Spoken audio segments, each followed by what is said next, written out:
آپ سبھی حضرات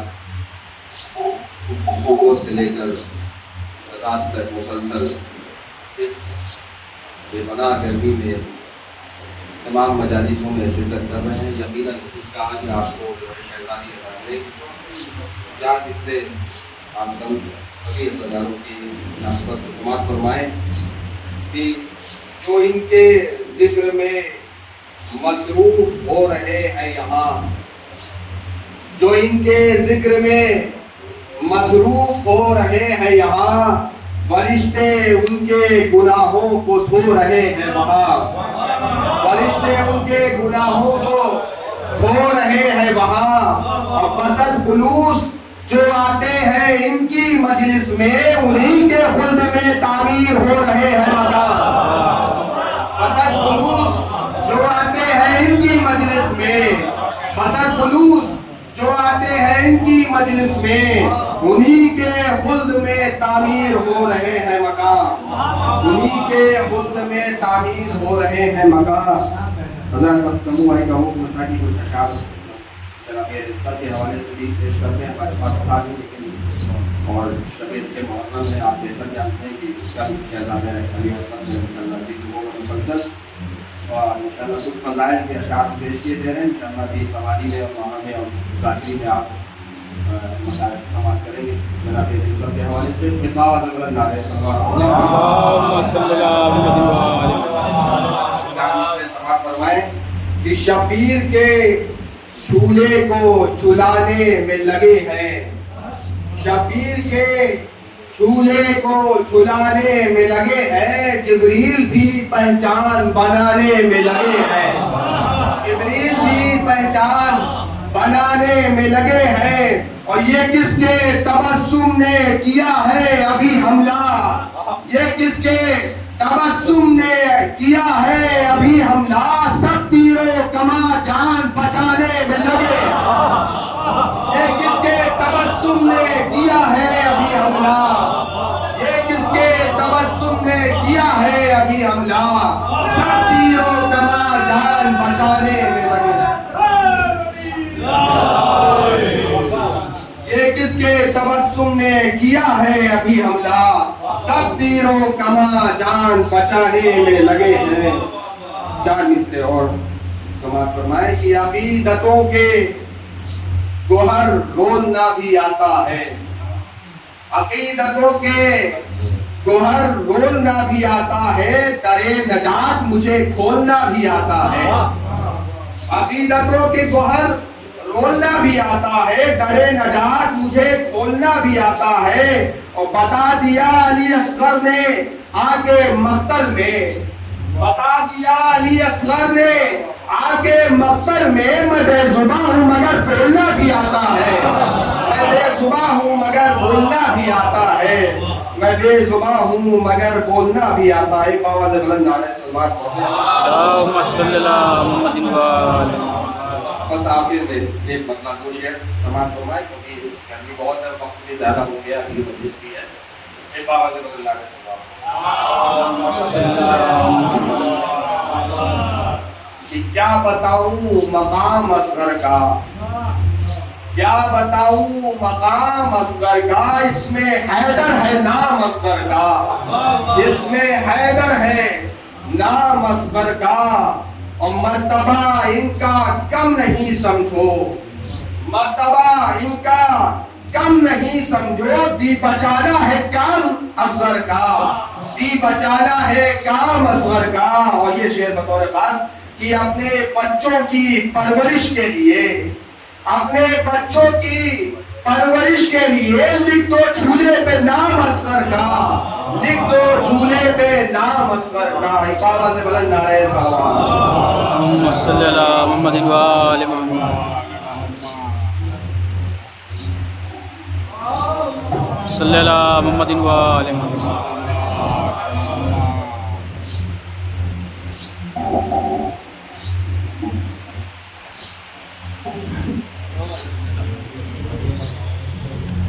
رحم اللہ من قرأ الفاتحہ.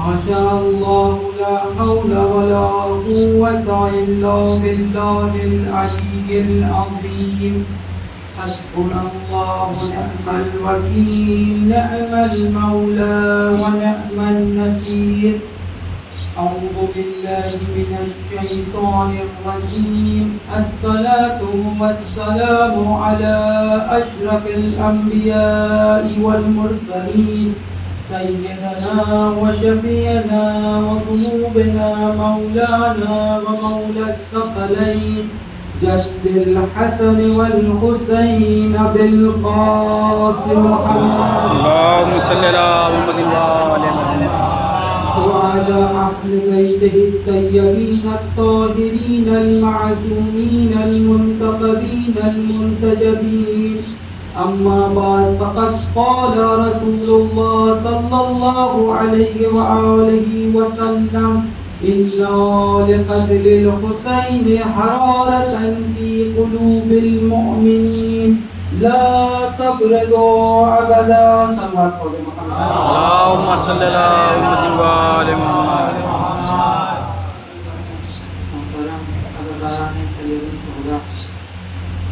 آپ کی خدمت کی سب سے پہلے دو باتیں عرض کرنی ہیں.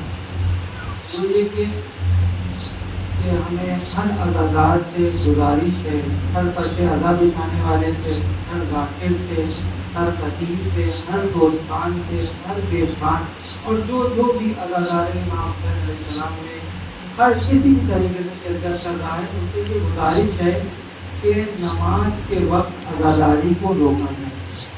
یعنی خالی روکا نہیں جائے بلکہ ایسا نظام بنایا جائے کہ نماز کے وقت بالکل واضح ہو کہ ہاں اب نماز کا وقت ہے، اب مجلس نہیں ہوگی، رکے گی. کیوں؟ کیونکہ رسول خدا صلی اللہ علیہ وسلم کہ الصلاۃ عمود الدین، کیا ہے نماز؟ کیا ہے؟ دین کا ستون. اور خود امیر المومنین اپنی وصیت میں کہتے ہیں کہ اے میرے شیعہ، اے میرے بچوں، کیا کہہ رہے ہیں امیر المومنین علیہ السلام کہ دیکھو نماز سے غافل نہ رہو. کیوں؟ کیونکہ رسول خدا صلی اللہ علیہ وآلہ وسلم سے یہ حدیث سنی. اور پھر امام حسین سے پوچھا گیا کہ سب سے زیادہ آپ کس چیز سے محبت کرتے ہیں؟ تو انہوں نے کہا الصلاۃ، نماز سے محبت کرتے ہیں حسین. تو پھر عزادار سید الشہداء کیسے ہو سکتا ہے کہ وہ عزاداری کرے نماز کے وقت؟ ممکن نہیں. تو اس طریقے سے یعنی ایسا کچھ نظام بنے کہ نماز اس وقت برپا ہو سکے، ان مسجدوں میں لوگ جا سکیں، ایسا ٹائم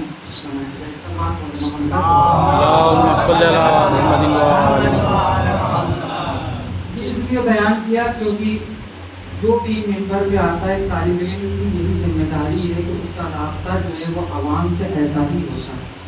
یعنی جیسے ایک ڈاکٹر کا پیشنٹ سے ہوتا ہے، ایک طبیب کا بیمار سے ہوتا ہے، اسی طریقے سے ایک طالب علم کا بھی عوام سے ہوتا ہے. اگر کوئی بھی پریشانی اس معاشرے میں پائی جائے گی تو پھر طالب علم کی ذمہ داری ہے کہ اس پریشانی کا حل پیش کرے، اس پریشانی کو پہلے بیان کریں کہ اس کا حل بھی پیش کریں. تو میں نے پریشانی کو بیان کر دیا ہے انشاءاللہ کہ آپ لوگ حل ہم سے بہتر جانتے ہیں اور نکالیں گے، اور اگر نہیں نکال پائیں گے تو انشاءاللہ حل بھی بیان کیا جائے. سلمان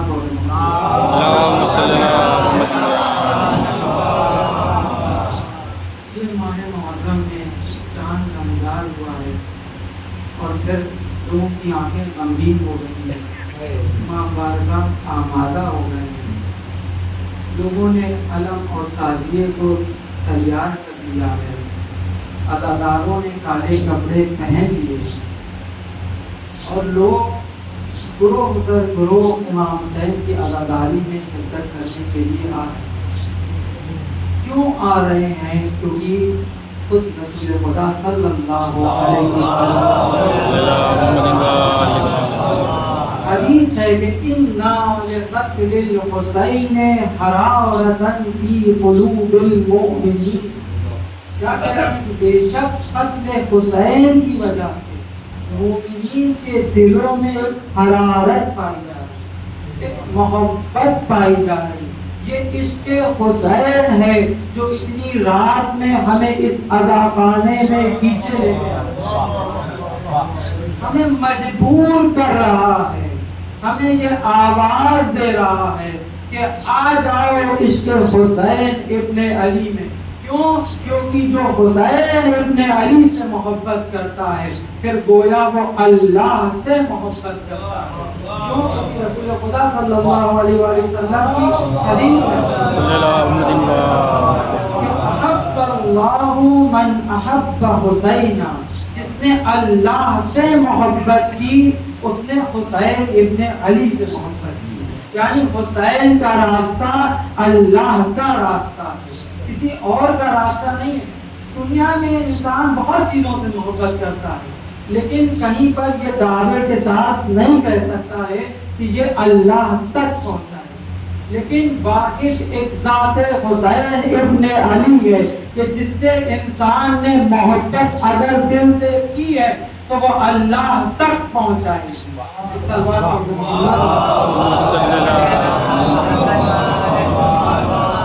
ہمارا یہ مجلسوں میں آنا یہ اس لیے نہیں آتے ہیں کہ ہمیں جنت مل جائے گی، ہمارے گناہ معاف کر دیے جائیں گے، تو مل ہی جائے گا.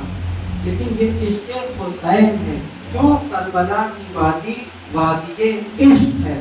پھر عشق میں یہ نہیں دیکھا جاتا، حساب اور کتاب نہیں کیا جاتا، تجارت نہیں کی جاتی عشق حسین ابن علی میں، بلکہ معشوق جہاں آواز دیتا ہے پھر لبیک یا حسین کہتے ہوئے عزادار حسین ابن علی جلوسوں میں نظر آئیں گے، عزاخانوں میں نظر آئیں گے. صلی اللہ علیہ وسلم.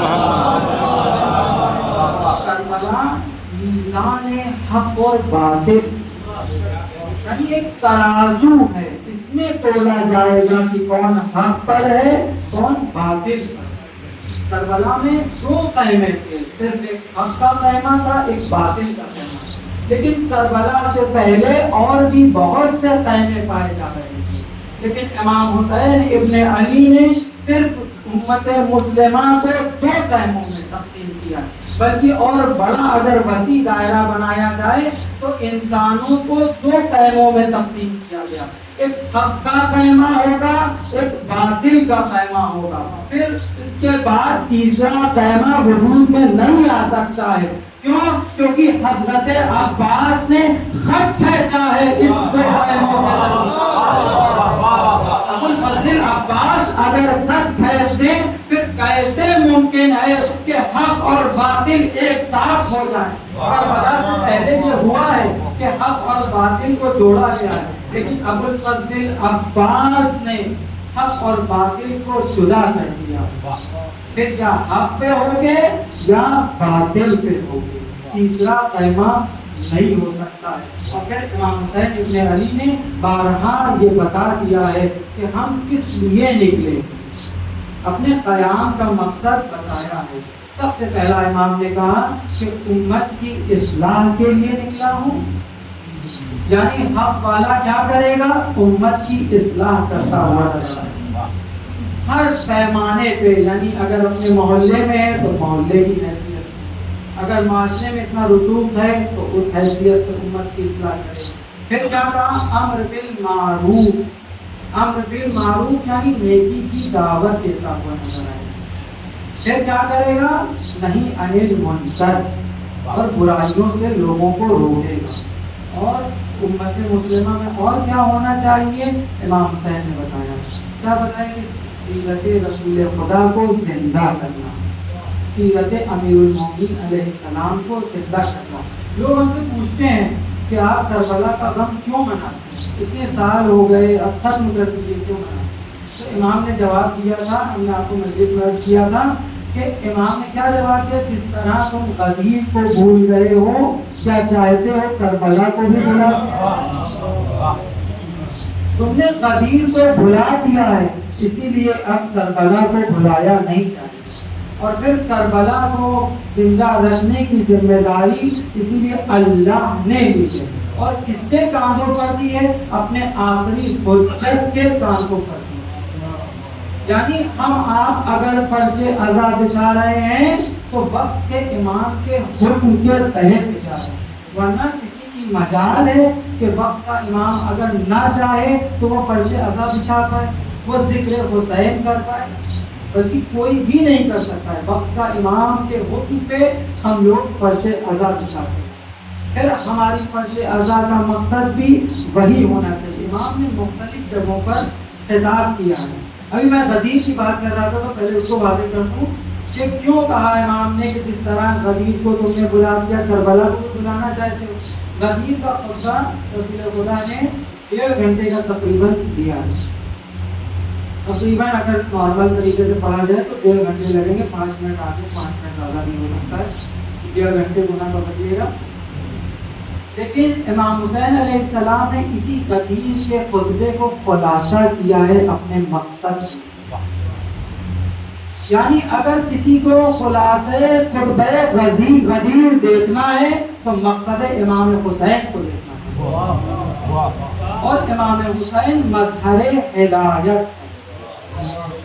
ہر ایک لمحے پہ امام نے ہدایت کی اپنی امت، یعنی جب مدینے سے نکلے تب بھی ہدایت کرتے ہو خطبہ دی، مکے سے نکل رہے ہیں تو ہم نے آپ کے سامنے صبح کی مجلس میں خطبے کا کچھ حصہ بیان کیا تھا کہ جو بھی اپنے خون جگر کا آخری قطرہ بہانے کو تیار ہے ہمارے لیے اور اپنے اللہ سے ملاقات کرنا چاہتا ہے فَلْيَرْحَلْ مَعَنَا، تو پھر وہ میرے ساتھ ہے۔ اس کے بعد جب جناب غر کے لشکر سے امام نے خطاب کیا تو کیا کہا کہ ایھا الناس، اے لوگوں جان لو کہ رسول خدا نے فرمایا۔ کیا فرمایا ہے رسول خدا نے؟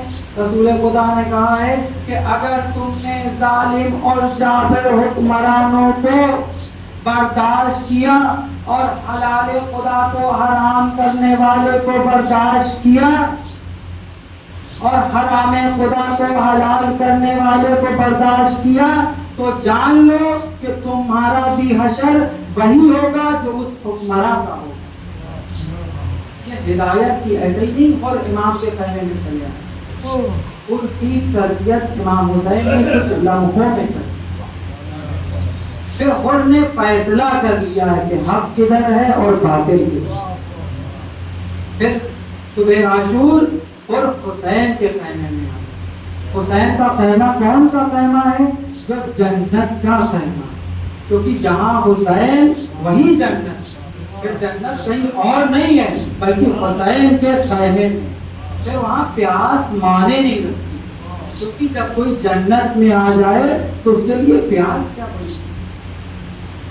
پھر ہم لوگ جو کہتے ہیں، ہم لوگ کا دعویٰ ہے کہ ہم عزادار ہیں، یہ بات کلیئر کر دوں کہ عزادار ہونا آسان بات، لیکن عزادار سید الشہداء ہونا مشکل کام۔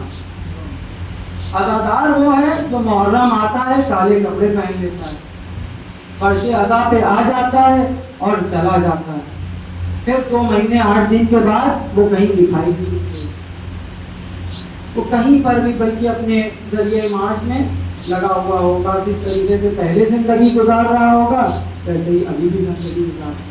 لیکن عزادار سید الشہداء اگر 2 مہینے 8 دن یہاں پر فرش عزا پہ آیا ہے تو پھر اس کے اندر ایک تبدیلی پائی جائے، پھر اس کی حرکت وہ نہیں ہوگی جو پہلے تھی، محرم کے بعد پھر وہ تبدیل ہو چکا ہوگا، اس کا دل تبدیل ہو چکا ہوگا، اس کے وجود میں انقلاب آ چکا ہوگا۔ کیوں؟ کیونکہ وہ عزادار سید الشہداء۔ اب تاریخ سے آپ کو بتا دیں کہ عزادار کیسا تھا۔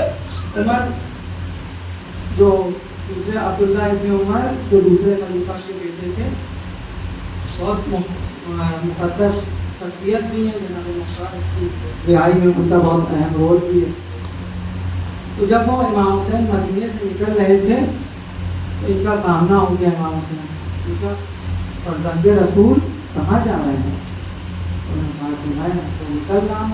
کیوں؟ کیونکہ ہم نے انکار بیعت کر، کہاں جا رہے ہیں؟ کیوں جا رہے ہیں؟ ہم نے تو رسول خدا کی حدیث سنی ہے کہ آپ حرکت کریں گے اور کربلا میں شہید کر دیے جائیں۔ نہ جائیے آپ وہاں پر، کیوں جا رہے ہیں؟ امام نے کہا کہ کیسے ممکن ہے کہ یزید کی میں بیعت کر، وہ جیسا یزید کی بیعت کیسے کر سکتا ہے؟ کیا تمہیں سمجھ میں نہیں آ رہا ہے کہ دین کا کیا ہو گیا ہے؟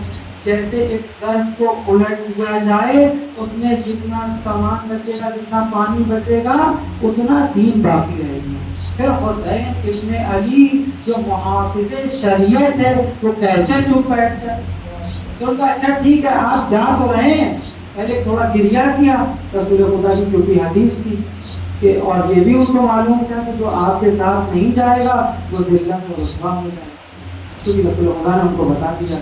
ان کا اچھا ٹھیک ہے آپ جا تو رہے ہیں، تو چاہیے تھوڑا عزاداری کر لیں، تھوڑا گریہ کر لیں، تو چاہیے اچھا جا رہے ہیں تو اپنے گلے کا پوسا دلوا دیے، کیوں؟ کیونکہ یہ سنتے رسول خدا ہے، یہ عزادار ہے۔ لیکن حسین نے بلایا تو نہیں آیا، حسین نے مقصد کو اپنے بیان کیا اور فَلْيَرْحَلْ مَعَنَا کی آواز بلند کی، لیکن نہیں آیا۔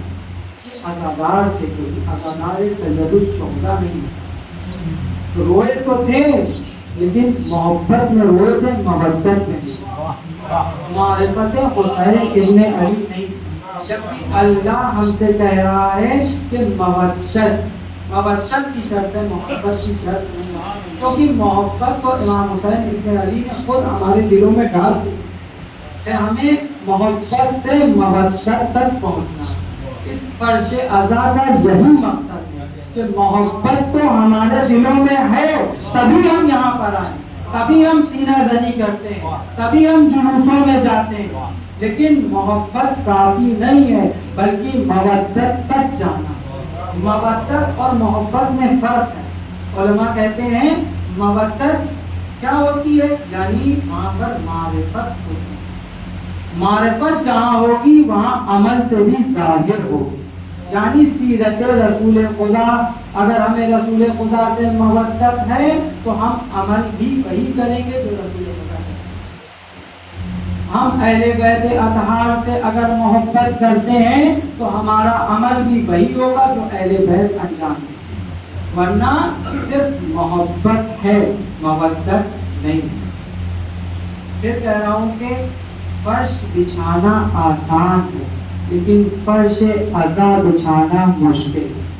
مجلس برپا کرنا آسان ہے لیکن مجلس سید الشہداء کرنا بہت مشکل ہے، کیونکہ مجلس اگر آپ کر رہے ہیں تو ہو سکتا ہے کہ گریہ ہو جائے اور آپ چلے جائیں، لیکن اگر آپ نے مجلس سید الشہداء برپا کی ہے تو آپ کے وجود میں تبدیلی آئے، پھر جو گناہ آپ کل کر رہے تھے وہ آج انجام نہیں دیں گے۔ جو آنکھیں مجلس سید الشہداء میں اشکبار ہو جائیں، ان آنکھوں سے آنسو نکل آئے، پھر وہ آنکھیں نامحرم کی طرف نہیں اٹھتی، پھر وہ پیر جو مجلس سید الشہداء میں حرکت کرتے ہوئے امام بارگاہ میں آ جاتے ہیں، پھر گناہوں کی طرف وہ پیر نہیں بڑھیں، وہ ہاتھ جو مجلس سید الشہداء میں اٹھ جائے پھر گناہوں کو انجام وہ ہاتھ نہیں دے سکتے، وہ دل جو حسین ابن علی کے غم میں منقلب ہو جائے پھر اس دل میں بغض و کینہ و حسد نہیں پایا جائے۔ اگر بغض پایا جا رہا ہے، اگر کینہ پایا جا رہا ہے تو جان لو تم نے مجلس حسین میں شرکت نہیں کی ہے بلکہ خالی مجلس میں شرکت کی۔ صلوات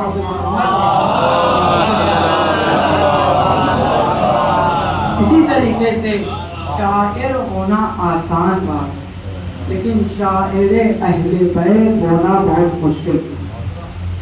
شاعر بہت تھے عرب میں، بلکہ غدیر میں ایک سب سے پہلا شاعر جس نے مولا کے لیے جو ہے وہ مد و ثنا کی ہے، جب مولا کو مولا بنایا گیا ہے، اور ایک جملہ آپ کی خدمت میں عرض کر دوں کہ مولا علی علیہ السلام کی شخصیت پہ ذرہ ذرہ بھی اضافہ نہیں ہوا ہے، بلکہ مولا متقیان کو جب مولا بنایا گیا ہے تو منصب مولا بلند ہوا ہے، بلکہ امام علی علیہ السلام کی شخصیت نہیں، ان کی شخصیت خود بلند ہے، بلکہ امام علی علیہ السلام کو مولا بنا کے مولا کو بلند کیا گیا، مقام مولا کو بلند کیا گیا، حضرت علی علیہ السلام کو نہیں بلند کیا کیونکہ وہ بلند ذات، تو اس نے فی البدی شعر کہہ دیا، لیکن بعد میں جب وقت آیا وہ ہم نے سنا نہیں تھا کیا کہا ہے،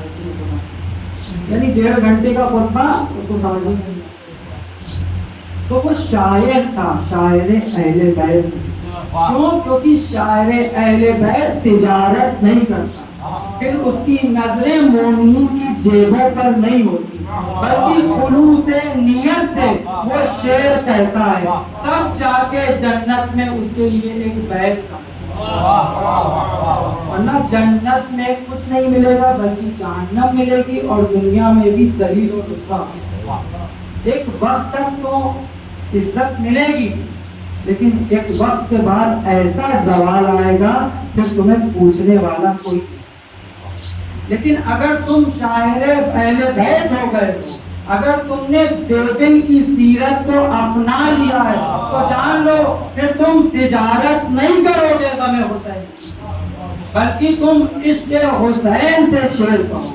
اپنا قلم جب اٹھاؤ گے تو تمہاری نگاہ مقتل امام حسین علیہ السلام ہے، پھر تم اپنی طرف سے شعر نہیں کہو گے، پھر تم اس طریقے سے جو شعر کہے جا رہے ہیں آج کل اس طریقے سے شعر نہیں کہے جائیں، کیوں؟ کہ پھر اس کی نگاہ مقتل پہ ہو، پہلے وہ مقتل پڑھے گا پھر اس کے بعد شعر۔ اس لیے میں جوانوں سے گزارش کرتا ہوں کہ کم سے کم جب محرم آئے تو ایک مقتل، اوتھینٹک مقتل اٹھا کے دیکھیں تاکہ معلوم ہو سکے جو ذاکر آپ کے سامنے آیا تھا، جس نے خطابت کی تھی، خالی خطابت کے جوہر دکھائے ہیں یا کچھ حقیقت کربلا بھی بیان، پتا چل سکے کہ کیا اس نے اضافہ کیا ہے اور کیا مصائب امام حسین میں کمی کی، کیوں؟ تاکہ آپ اس کا ٹیسٹ لے سکیں، کیونکہ ذاکر ہونا آسان ہے لیکن ذاکر حسین ہونا بہت مشکل تھا۔ ذاکر حسین وہ ہوگا جو عادل ہوگا، جس کے لیے عدالت شرط ہے۔ عدالت اس لیے نہیں ہے خالی کہ نماز کے لیے، امام جماعت کے لیے عدالت ہے، بلکہ ذاکر حسین بھی جو ہے اس کو متقی ہونا چاہیے، پرہیزگار ہونا چاہیے، اس کے اندر بصیرت پائی جانی چاہیے، اس کو معلوم ہونا چاہیے قوم کے اندر کیا مشکلات پائی جائیں تاکہ وہ اس مشکلات کا حل پیش کرے۔ عزیزان محترم، آپ کو معلوم ہے کہ آج جناب علی اصغر کے شبیہ گہوارے یہاں پر برآمد ہو، تو چاہتا ہوں کہ کچھ فضائل کے جملے جناب علی اصغر کے لیے عرض کر دوں۔ علی اصغر کی ذات گرامی عظیم ذات گرامی، علماء کہتے ہیں کہ جن لوگوں نے کربلا پڑھی ہے اور شیعہ ہوئے ہیں انہوں نے 90% ان میں سے جناب علی اصغر۔ علی اصغر ایک ایسی ذات ہے، کربلا میں جتنے بھی شہید ہوئے ہیں سب نے اشقیاء کو، فوج یزید کو مسلمان ہونے سے خارج کیا، اسلام سے خارج کیا، لیکن علی اصغر ایک ایسی ذات گرامی کا نام ہے جس نے کربلا میں ان کو انسانیت سے خارج کر دیا، حیوان بنا کے دنیا میں نظر آیا۔ یہ ہے علی اصغر کی ذات گرامی۔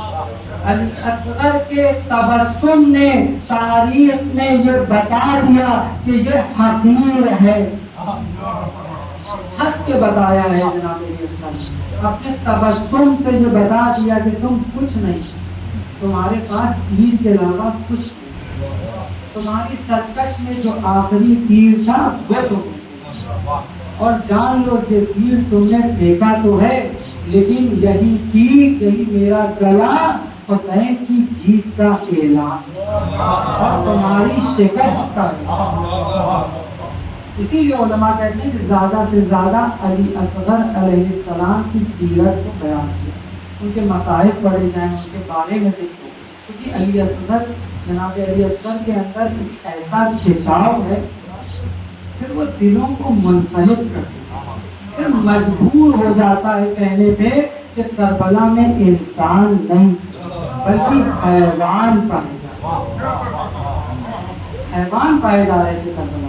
اس نے کیا ہے ساتھ جناب دنیا آج علی 6 مہینے کے بچے علی اصغر سے پریشان ہیں، جیسے کل کا ظالم پریشان، جیسے کل کا ہرملا پریشان تھا، ویسے کہ آج کا بھی ہرملا جناب علی اصغر سے پریشان۔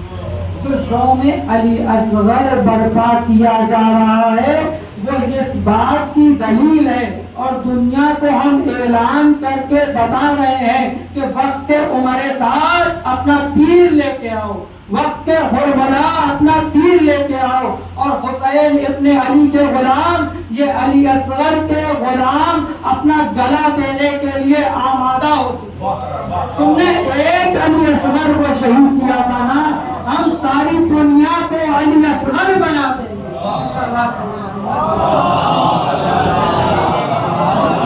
سمجھ رہے تھے کہ حسین کے کلام کو قطع کر دو گے؟ آج مقصد حسین کس کا نام باقی ہے، کس کا مقصد باقی ہے، کس کا نام لینے والے دنیا میں موجود ہیں؟ حسین ابن علی کے یا یزید کے؟ کس کو لوگ اپنا رول ماڈل بنا رہے ہیں؟ یزید کو بنا رہے ہیں یا حسین ابن علی؟ کس نے دلوں کو منقلب کیا ہے، یزید نے یا حسین ابن علی؟ کس نے لوگوں کے اندر انقلاب پیدا کیا ہے، حسین ابن علی نے یا کربلا نے؟ کس نے لوگوں کے اندر انقلاب؟ تو آپ جانتے ہیں کہ 5 محرم ہو چکی ہے، لیکن آپ بہت تھک گئے ہوں گے، رات بھی ہو چکی ہے، لیکن کیا کریں عشق حسین ابن علی تو ہمیں یہاں کھینچ کے لے کیا۔ یقیناً آپ جتنا تھکے ہیں نا، حسین ابن علی بھی خود سے زیادہ۔ جب کربلا میں امام حسین نے اپنے انصار کی قربانی دے دی نا، جب عباس کے بازو کٹوا چکے نا، جب علی اکبر کے سینے سے برچی نکال چکے نا، جب قاسم کے لاشوں کو پامال ہوتے دیکھا نا، جب سب شہید ہو گئے ہیں، اب مردوں میں 2 لوگ، ایک حسین ابن علی ہیں، ایک سید الساجدین۔ مرحومہ اس مجلس کے لیے بہت اہتمام کرتی تھی، یقیناً ان کی روح آئی ہو، لیکن ساتھ ہی ساتھ ہم نے سنا ہے کہ فرش عذاب پر ٹوٹی ہوئی تسلیاں لیے ہوئے ایک شہزادی آتی ہے۔ آج یقیناً وہ شہزادی آئی ہوگی، عزاداروں تھوڑا سنبھل کے بیٹھنا، حسین ابن علی بھی آئے ہوں، سیدہ زینب بھی آئی ہوں گی، وقت امام بھی فرصہ لینے کے لیے آیا، کیوں؟ کیونکہ ننھے شہید کے مسائل پڑھے جائیں گے نا۔ اس میں آپ آمادہ ہو گئے، خدا آپ کو کسی غم نہیں، آپ کی گودیاں آباد ہیں، اللہ تعالیٰ جن کے اولاد نہیں ان کو صاحب اولاد۔ یقیناً علی اصغر علیہ السلام باب الحوائج کی، ضرور آپ کی دعاؤں کو قبول کریں گے، لیکن سنو گے کربلا میں کیا ہوا تھا؟ جب سب شہید ہو گئے نا، 3 دن کے بھوکے اور پیاسے، اور علی اصغر کا سن کیا ہے؟ 6 مہینے کے۔ انصاف سے بتانا 6 مہینے کا بچہ کتنا بڑا ہوتا؟ منصور نے عجب علی اصغر کی پیاس کو بیان کیا۔ مقتل میں لکھا ہوا ہے کہ ام کلثوم نے جب جناب علی اصغر کی پیاس کو امام حسین کے سامنے بیان کیا ہے نا، تو ایک مچھلی کا کہا کہ جیسے مچھلی جب پانی سے نکالی جاتی ہے نا تو پہلے تڑپتی، پھر تھوڑی دیر تک تڑپنے کے بعد چھپ ہو جاتی،